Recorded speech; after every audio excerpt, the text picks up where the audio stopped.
जय माता की मित्रों, मैं धनेश्वर महतो। आपको सुन के खास तौर से भक्तों को बहुत बड़ा शॉट लगेगा। जो चीज मैं आज आपको 3 साल पहले का एक वीडियो दिखा रहा हूं, जब श्री नरेंद्र मोदी जी अमेरिका की यात्रा पे गए थे और अमेरिका को क्या तोहफा दे के आए, उसका मैं आपको प्रमाण दे रहा हूं। बहुत शॉर्ट लगेगा आपको। मैं बिना प्रमाण के कोई बात नहीं करता हूं। तो आपको मैं दिखाना चाह रहा हूं। वो वीडियो एक समाचार का है, नेशनल न्यूज का है, क्योंकि सारे तो देश के अंदर गोदी मीडिया है नहीं। कुछ पत्रकार अभी बचे हुए हैं, कुछ चैनल, न्यूज चैनल बचे हुए हैं जो कभी कभी सच्चाई दिखाने का काम करते हैं। तो मैं आपको दिखा रहा हूं, ध्यान से गौर से देखिएगा कि जिसके ऊपर आप आंख बंद करके विश्वास करते हैं, वो प्रधानमंत्री नरेंद्र मोदी आपके लिए कितनी बड़ी मुसीबत खड़ी करता है, वो उसका मैं आपको ये प्रमाण दिखा रहा हूं। 26 सितंबर को हमने बताया था कि दाम फिर से बढ़ने वाले हैं। कैंसर, डायबिटीज, हार्ट पेशेंट्स जो हैं, उनकी दवाइयों के दाम बेतहाशा बढ़ गए हैं और ये सब कुछ हुआ है नरेंद्र मोदी की अमेरिका यात्रा की वजह से। प्रधानमंत्री की अमेरिका यात्रा से पहले नेशनल न्यूज सेंटर ने आपको बताया था कि मोदी की अमेरिका यात्रा से ठीक पहले जरूरी दवाओं की लिस्ट में जो 108 दवाओं के नाम हटाए गए हैं, वो मुश्किल बढ़ाएंगे। और ये फैसला इसलिए किया गया ताकि अमेरिका के उद्योगपतियों को संदेश दिया जा सके कि भारत उनके मुनाफे का पूरा ख्याल रखता है। अभी शायद हमारी ये बात आपको याद ना आ रही होगी, शायद थोड़ा कम समझ में आ रही होगी, पर यह रिपोर्ट देखिए, पूरा मामला शीशे की तरह साफ हो जाएगा। जरा आप ध्यान से देखें। नरेंद्र मोदी की अमेरिका यात्रा के दौरान 29 तारीख को आपने अपने अपने टीवी सेट पर ये तस्वीरें जरूर देखी होंगी। मोदी जी अमेरिका के बड़ी कंपनियों के सीईओ के साथ नाश्ता कर रहे हैं।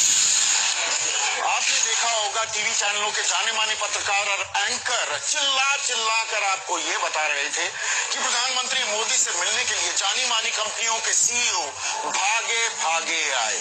मोदी जी देश के लिए व्यापार जुटा रहे थे, लेकिन किसी ने आपको ये नहीं बताया कि ये नाश्ता दरअसल हिंदुस्तानियों पर, आप पर, मुझ पर कितना भारी पड़ने वाला है।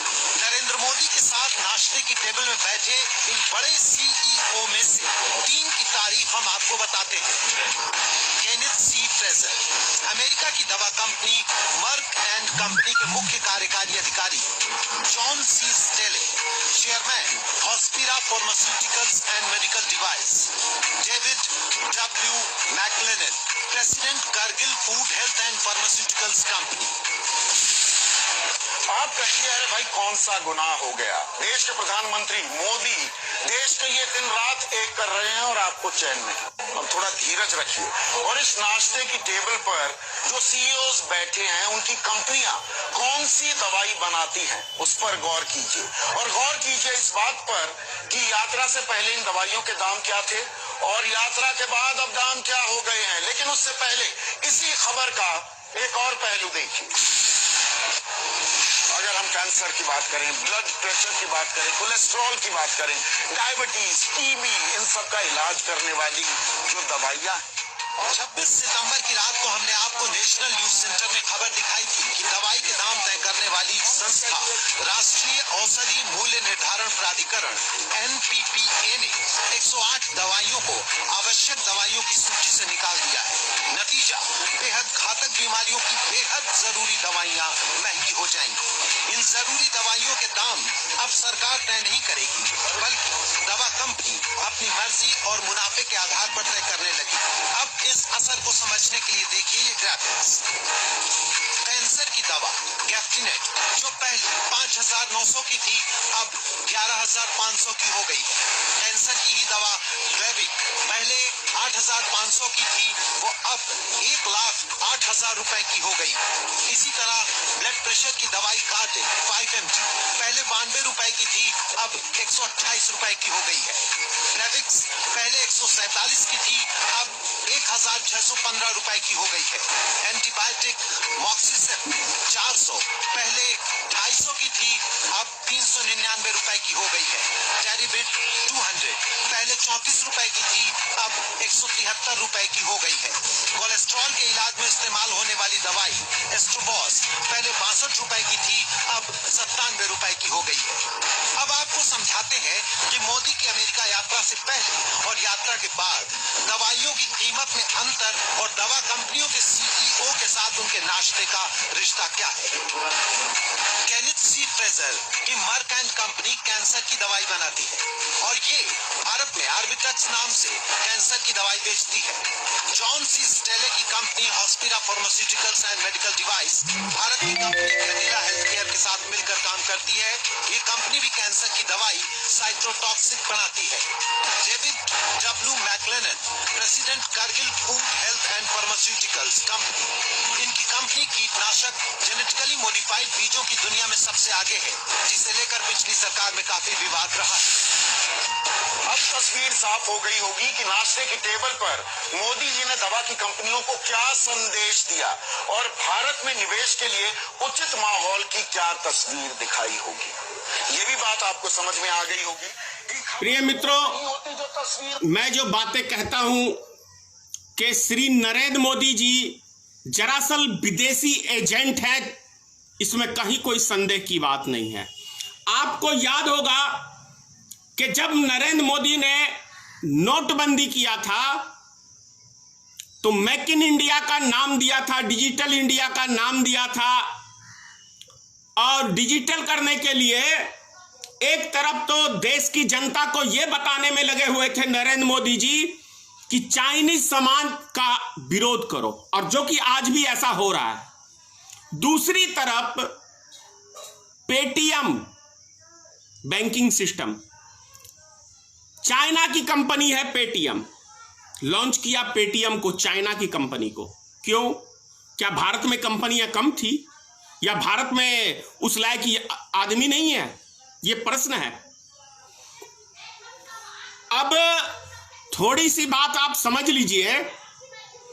अभी वर्तमान के अंदर जो हमारे 20 जवान को शहीद कर दिया गया चाइना के द्वारा, उसकी एक भारी रकम नरेंद्र मोदी सरकार ने चाइना से ली है। भारी रकम, चाहे उसे हम लोन पे कहिए, चाहे उसकी सौदेबाजी कहिए।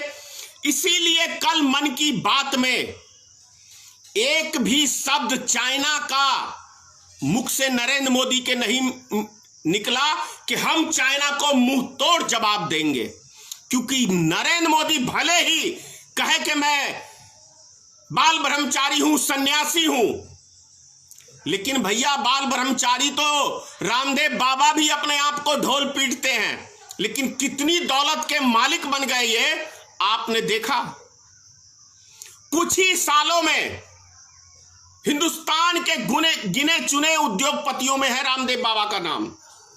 उसी प्रकार अब नरेंद्र मोदी का किस देश में कौन सा बाल बच्चा है इसकी कोई गारंटी नहीं है, क्योंकि नरेंद्र मोदी के जो बात पे विश्वास करता है, मैं समझता हूं इस संसार का सबसे बड़ा नादान मूर्ख व्यक्ति है, क्योंकि नरेंद्र मोदी ने जीवन में कभी सच कहा नहीं। अगर मोदी ने कहा कि मैं पूरब जा रहा हूं तो निश्चित वो पश्चिम की ओर जाएगा। आप एक एक वाक्य मोदी जी का सिर्फ आप याद कर लीजिए कि नरेंद्र मोदी ने जितने भाषण दिए हैं, क्या उनमें से एक पे भी अमल किया है अभी तक? जो घोषणा पत्र है उसके अनुसार। अब बात बहुत सारे भक्त कहेंगे कि 370 धारा, अरे भैया जम्मू कश्मीर का क्या, जम्मू कश्मीर के अंदर ही सिर्फ 370 धारा है, और भी प्रदेशों के अंदर है हिंदुस्तान के अंदर, उनमें क्यों नहीं हटाई गई? क्योंकि नहीं, हिंदू मुसलमान का वहां कार्ड खेलना है। ट्रिपल तलाक की बात आ जाएगी, उससे भी हिंदू मुसलमान का ही कार्ड खेलना है। राम मंदिर की बात आ जाएगी, उससे भी यही 3 काम भक्त गिनाते हो ना, तो ये तीनों चीज में नरेंद्र मोदी को वोट बैंक की राजनीति झलकती है और वोट बैंक के लिए ही ये तीनों काम किए गए हैं। एक काम बता दीजिए, 7वां साल है, क्या एक हॉस्पिटल का निर्माण हुआ भारत के अंदर मोदी सरकार में? क्या एक कॉलेज का निर्माण हुआ? क्या एक स्कूल का निर्माण हुआ? किसी चीज का? बल्कि जितनी भी वस्तुओं की नरेंद्र मोदी चुनाव के टाइम के अंदर बातें करते थे, उनके दाम 100 गुना बढ़ गए। तो एजेंट है ना नरेंद्र मोदी जी, चाहे वो विदेशी कंपनी का हो, चाहे वो भारत की कंपनी का हो। नरेंद्र मोदी एक विदेशी और उद्योगपतियों का एक एजेंट के रूप में काम कर रहा है। उसको भारत की जनता से कोई लेना देना नहीं है।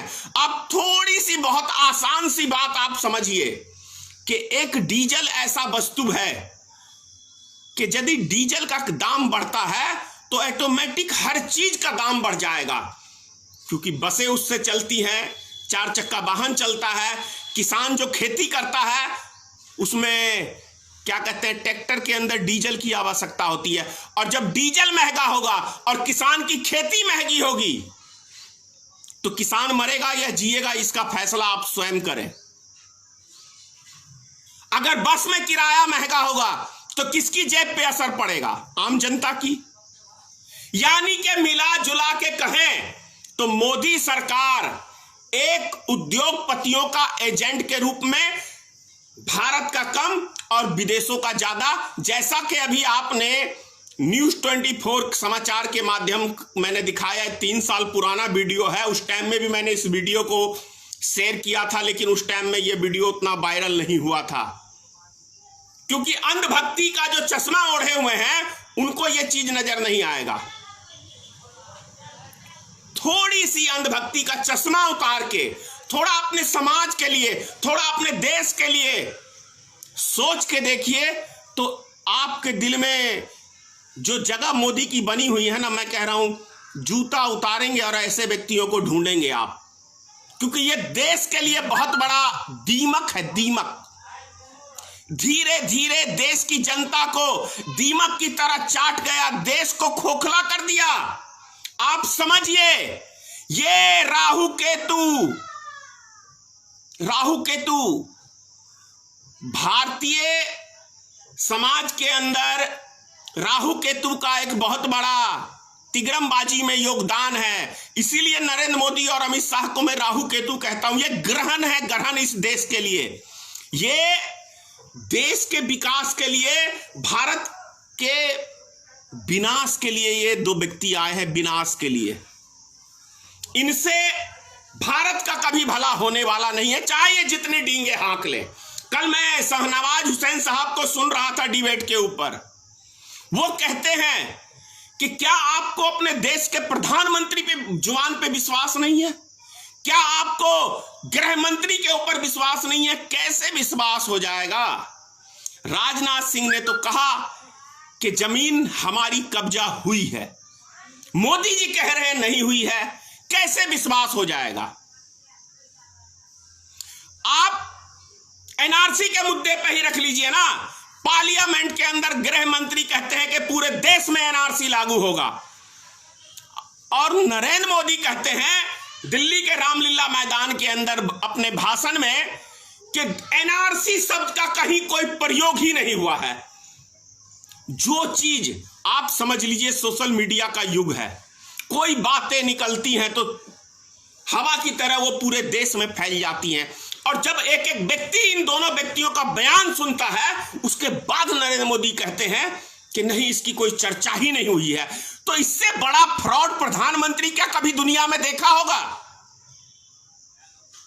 ये फ्रॉड है, फ्रॉड। अरे इसने अपने घर का जेवर बेच के भागा था, ऐसा सुनने को आता है।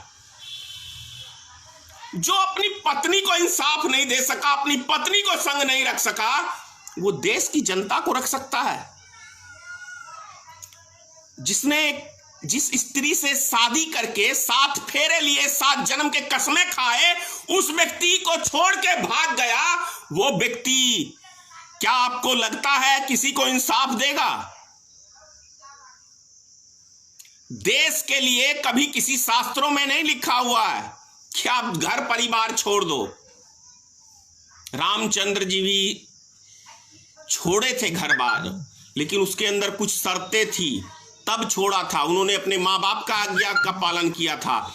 और रामराज की जो बातें होती हैं, क्या रामराज के अंदर कभी किसी के ऊपर अत्याचार होता था? आप जरा खुद सोचिए, खुद फैसला करिए। मैं आपसे ही पूछ रहा हूं कि क्या रामराज के अंदर इंसानों पे अत्याचार होता था?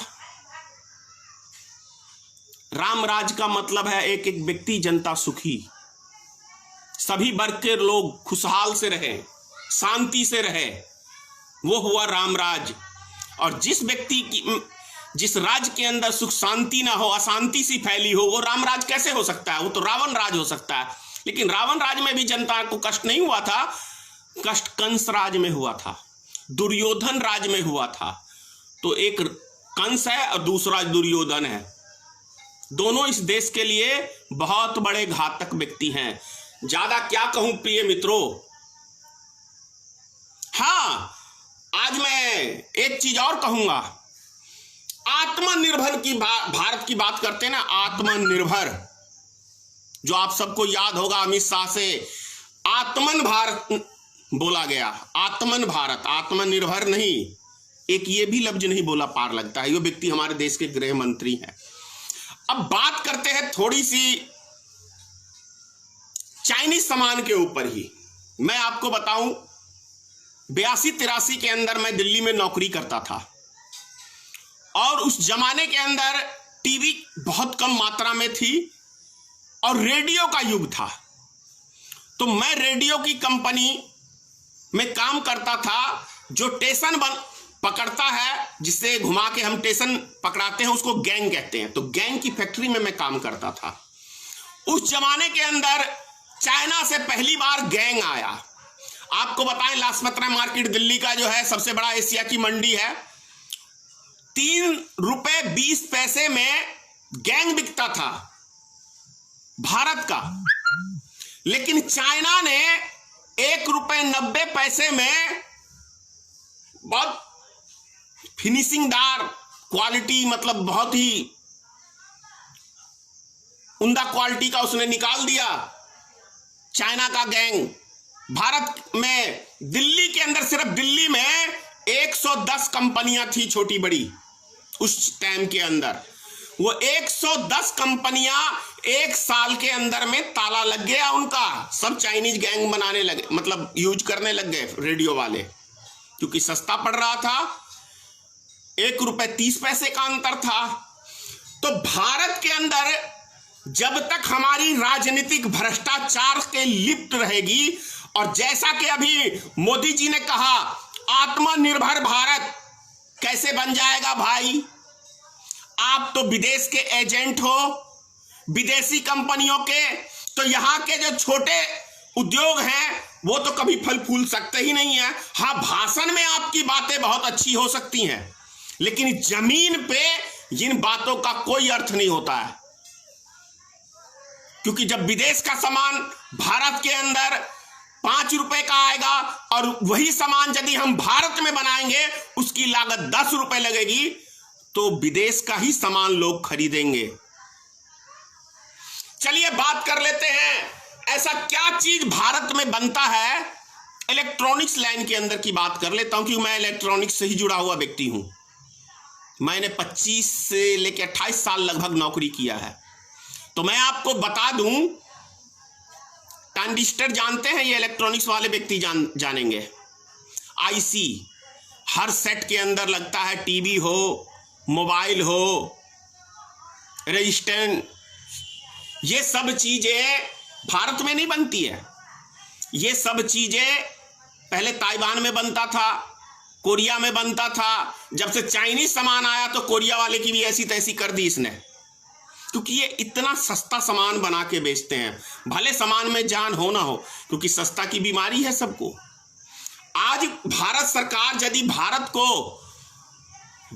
को यदि विश्व गुरु बनाना चाहती है, शक्तिशाली देश बनाना चाहती है, तो आज चाइना से सभी संबंध बंद कर दे। आज की बात कर रहा हूं।